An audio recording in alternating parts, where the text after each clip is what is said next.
안녕하세요. 파산관제인 홍익표현입니다. 개인 파산 절차의 절차 개선점에 관한 판사님의 논문을 중요 부분을 읽고 있습니다. 환가 및 환가 포기 관련. 이게 이제 사건을 정체시키는 가장 큰 요인이 또 하나죠. 제대로 환가가 안 되고, 그 다음에 이제 포기할지 여부가 좀 불투명한 경우 어떻게 하나. 파산관제는 원칙적으로 채권 조사 기일이 종료되기 전에는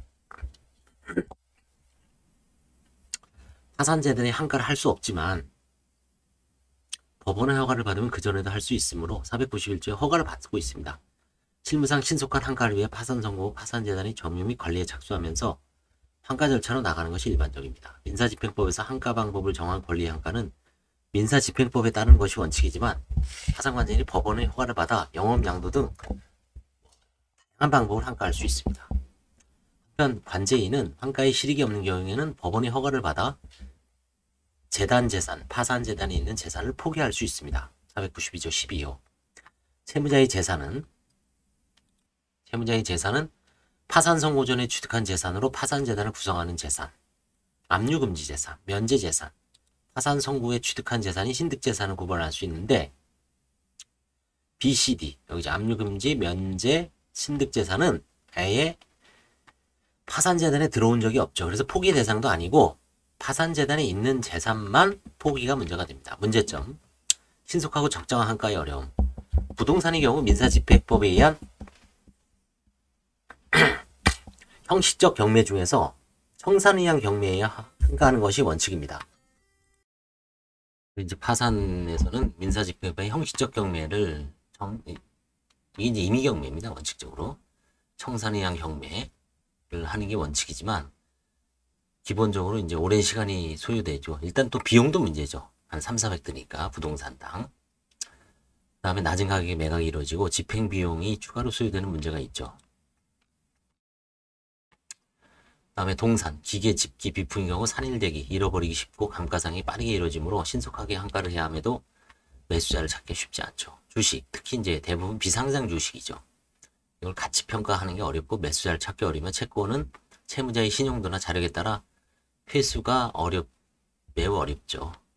그래서 과도한 환가의 문제. 법에는 환가의 범위를 명시적으로 제한하는 규정이 없으나 원칙적으로 채무자의 모든 재산이 환가의 대상이 될 수 있습니다. 그러나 모든 재산을 환가해 버리면 채무자는 당장 생계 유지가 불가능해지고 또 보험회약 환급이나 차량 등 일부 재산을 환가하는 것은 사안에 따라서는 채무자의 생계나 복지에 상당한 타격을 줄 수 있는 환가 포기 필요성이 대두됩니다. 그래서 개선 방안은 임의환가의 활성화, 임의환가의 필요성. 파산관제인은 법률 전문가로서의 능력뿐만 아니라 거래 행위자로서의 능력을 발휘해 보다 많은 수입액, 보다 적은 비용, 보다 신속한 처리 세 가지 관점에서 환가 업무를 처리해야 됩니다. 파산관제인은 민사집행법 외의 환가 방법 외에도 다양한 방법으로 환가를 할 수 있지만 그중 임의매각 방법이 실무상 권장됩니다. 임의매각은 원칙적인 민사집행법 환가에 비해 신속하게 매각이 가능하고 그 다음에 낙찰가가 좀 높죠. 그 다음에 별도의 집행비용이 소요되지 않습니다. 그래서 파산관제인이 직접 환가하는 경우는 매각 방법은 공고를 통한 공개매각, 대법원 파산회생 매각 사이트가 있죠. 자산 매각 사이트가 있습니다. 거기에 공개 매각을 하고요.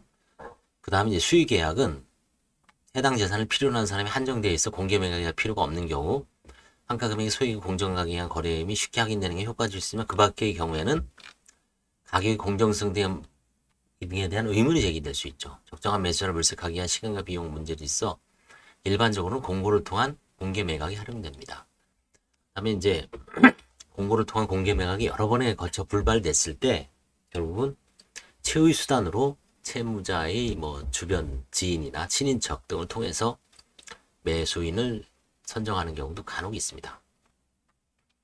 임의매각의 성패는 다수에게 매각 정보를 제공하여 적절한 매수 희망자를 모집하는 데 달려 있습니다. 그러나 현재 공개매각 공고가 이루어지는 법원 홈페이지는 범용성이 낮아서 매각 대상 재산을 적정한 가격에 환가하는 데 상당한 어려움이 있습니다. 이를 해결하기 위해 법원의 홈페이지 공고 게시판을 대외적으로 홍보하는 방안, 상대적으로 널리 알려져 있고 이용자가 많은 법원 경매 사이트와 통합하거나 이 사이트에 배너를 설치하는. 근데 이건 제가 보기에는 파산관제 16년을 했더니 17년? 옛날부터 나왔습니다. 캠코하고 연결하자. 근데 이제 결국은 뭐냐면 지금 우리나라 파산 역사가 20년 됐기 때문에 파산 회생 재산 매각 사이트에 상당한 사람들도 관심이 있습니다. 이걸 전문으로 하는 회사도 있어요. 그렇기 때문에 홍보가 안 된 게 아니라 결론적으로는 제 견해는 가치가 없는 건 결국은 시장에서 알아본다. 진짜 똥 물건은 안 팔립니다. 가치가 없는 거는 뭐 아무리 꼬시고 뭐 그럴듯하게 홍보를 해도 안 팔려요. 대표적인 게 기획부동산 지분이 있죠. 안 팔립니다. 도저히. 누가 사겠어요. 그렇죠? 처음부터 사기로 산 건데 남한테 사기 쳐서 매각하기 전에는 그런 거 사이트에 옮겨놓고 경매해도 별 지랄을 떨어도 안 됩니다. 그런 거는. 그렇죠? 냉정하게 얘기하면은 결국은 가치가 있는 거는 어떤 식이든 임자를 만나서 시장에서 적정 가격 아니면 약간 싼 가격에 팔리고, 가치가 없는 물건은, 부동산은 진짜 안 팔립니다. 파산관계 제3자를 통하여 매각하는 경우 파산관계 반드시 직접 한가를 하는 것은 아니다. 관제인이 중개인이나 위탁매매인 등 제3자를 통하여 한가를 진행하는 것 추가적인 비용이 소요되겠지만, 대표적인 게 이제 부동산이죠. 저도 이제 작년에 상속재산 파산해서 복비 70만 원을 주고 해당 빌라를 경기도 일산에 있는 공인중개사 분이 팔아서 이제 해결한 적이 있는데 2천 얼마 남았습니다. 근데 뭐 복비 법정 수수료가 딱 계산해보니까 70 몇만 원이야. 70만 원. 그 법원을 통해서 그 허가 받아서 그 비용을 들여서라도, 그렇죠? 만약에 뭐 내가 팔라고 아니면 사이트에 올려놨으면 안 팔릴 수도 있어요. 해당 빌라는 해당 지역에 오랫동안 영업을 하거나 해당 지역 실정을 가장 잘 알고 계시는 공인중개사 분들이 있습니다. 그런 분들이 귀신같이 또 잘 홍보를 하거나 아니면 매수인을 딱 매칭시켜서 파는 경우가 있습니다. 저도 옛날에 성북초등학교, 정릉초등학교, 국민대에 있는데 정릉초등학교 옆에 그 나홀로 아파트, 벌써 그거는 2008년인가 그래요. 14년 전이군요. 그때도 그거 한 1억 한 4, 5천? 5천, 5, 6천 정도에 판 적이 있는데, 그때도 공인중개사 분을 통해서 팔았어요. 공인중개사를 통해서 판 기억이 한 몇 건 있습니다. 먼저 가격이 고가인 재산인 경우에는 공정하고 적정한 한가를 도모하기 위해 회계법인 등 매각 주관사를 선정한 매각 절차를 진행하는 방법을 생각해 볼 수 있다. 이거는 뭐 법인 얘기입니다. 개인에서는 뭐 이 정도 된 재산이 있을 수가 없죠. 범용성 있는 재산에 대한 인터넷 경매를 활용하는 방법을 생각해 볼 수 있다. 인터넷 경매란 경매 서비스업자가 구축한 경매 사이트를 통하여 판매자와 구매자 간의 거래가 이루어지게 되는 것으로, 최근에는 새 물건뿐만 아니라 중고 물건에 대한 경매도 활발히 이루어지고 있다. 인터넷 경매는 전통적 경매와 달리 중고품의 다양한 신상품과 서비스 등 무형자산까지 거래가 이루어지고, 경매 물건을 경매장까지 운반하고 검사하고 보관하는 등 물류 비용이 들지 않아 중개료가 없거나 저렴하며 경매 진행자를 필요로 하지 않는다. 부동산에 대한 민간 경매가 법원 경매에 비하여 저감률이 낮다는 이점이 있는 바, 담보권이 설정된 부동산이라도 별채권 목적의 한수와 병행하여 임의 매각하는 방법 또는 별채권이 붙은 채로 임의 매각을 하는 방법도 연계하여 민간 경매를 활용하는 것도 검토해 볼 만하다고 합니다. 민간 경매까지 하는 경우는 아직 이제 차량 같은 거는 뭐 체납 처분이 워낙 많으면 거의 포기하죠. 과세관청 등의 뭐 공문을 보내 차량을 신속히 인수하여 공매할 것을 요청해도 남는 게 없죠. 법용성이 높지 않는 재산, 특수한 재산에 대해서는 결국은 뭐 매각 주선, 전문 중개업자에게 유리하는 방법이 있죠. 환가에 가름하는 화해계약을 체결하는 것. 실무상 파산자산을 직접 환가하지 않고 채무자 측과 환가에 가름하는 화해계약을 체결하는 경우가 있다. 대표적으로 보험해약 환급금 환수가 필요한 경우인데, 특히 보장성 보험의 경우 보험계약을 해지하고 환급금을 환수하면 채무자가 보험 혜택을 받지 못하는 불이익이 크기 때문에 가급적 화해계약의 방식으로 환가를 하고 있습니다. 몇 가지 주의할 점은, 계약 내용이 상대방의 자력이나 재원조달 방법에 비춰 현실적으로 이행 가능성이 있는지 확인해야 됩니다. 이행 가능성이 없는 계약을 체결하면 화해계약이 이행이 제대로 이어지지 않아요 절차가 지연되는 원인이 되죠. 저도 지금 이런 게 한두 건 있습니다. 이행기를 가급적 단기로 정할 필요가 있습니다. 이행기를 장기로 정하는 것은 이행률을 높이려는 취지인데, 경험칙상 이행기를 장기로 한다고 하여 이행률이 유의미하게 높아지는 것으로 보이지는 않습니다. 판사님 견해죠. 보통 상대방은 채무자와 생계를 같이 하는 가족 등이 되는데 이행기를 장기로 하면 파산절세 파산 선고 당시 가진 모든 재산으로 파산재단을 구성하는 고정주의 원칙에 어긋나 사실상 신득재산으로 변제재원을 마련하는 결과가 될 뿐 아니라 개인 파산 절차가 회생화돼 버리죠. 화해계획이 충실하게 이행되도록 계속적인 독려와 감독이 필요하되 현실적으로 이행을 어렵게 만드는 사정령이 발생하는 경우 끝까지 집행에 나가보다는 이제 뭐 재량면책, 화해금 감면. 저도 얼마 전에 이제 1,600을 하기로 했는데 이분이 중간에 뭐 교통사고가 났어요. 또 뭐 음주운전 같으면서 벌금도 물고. 그래서 결국은 뭐 돈 들어갈 게 워낙 많으니까 1,300까지 1,365만 원까지 하고 나머지는 그냥 그거 이행하려면 한 1년 더 기다려야 될 것 같아요. 그래서 결국은 법원의 허가, 판사님의 허가를 받아서 1,365에서 스톱하고 뭐 이제 벌금 사유라든가 아니면 이제 몸이 다쳐서 교통사고로 진단서 이런 거 첨부해서 1,365만 원으로 종료한 사안도 있고 예전에는 뭐 아예 그냥 중간에 제로로 만들어서 재량 면책한 경우도 있습니다. 그래서 환가 포기 합리적 기준 설정, 환가 포기 필요성. 개인 파산에서는 법인과 달리 환가 포기 절차가 있습니다.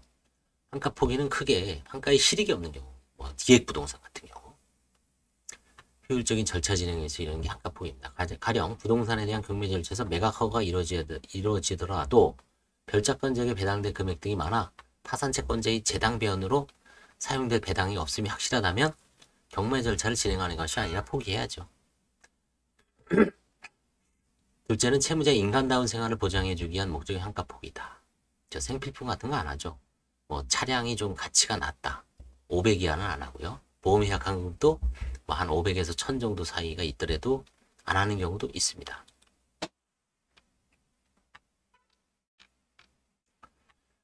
환가 포기 기준이 이제 필요한데 결국은 뭐 나머지 재산이 있는지 보증금에도 있는지 그 다음에 이 사람이 장애인인지 직업은 제대로 있는지 월수득은 있는지 기초생활수급자인지 그 다음에 이제 그 돈을 환가하더라도 채권자한테 과연 얼마나 나눠주는지 그 다음에 이제 채무자의 비난 가능성 이 재산을 처음부터 은닉하려고 하다가 관제인이 발견한 건지 아니면 처음부터 재산 목록에 충실하게 넣었는데 위와 같은 사정 때문에 뭐 평가를 포기했을 때는 비난 가능성이 낮죠.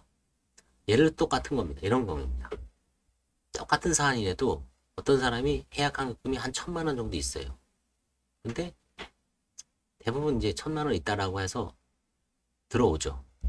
그러면 그런 경우는 이제 뭐 이 사람이 좀 경제적으로 어렵고 뭐 장애도 있고 이러면 환가 포기할 수도 있습니다.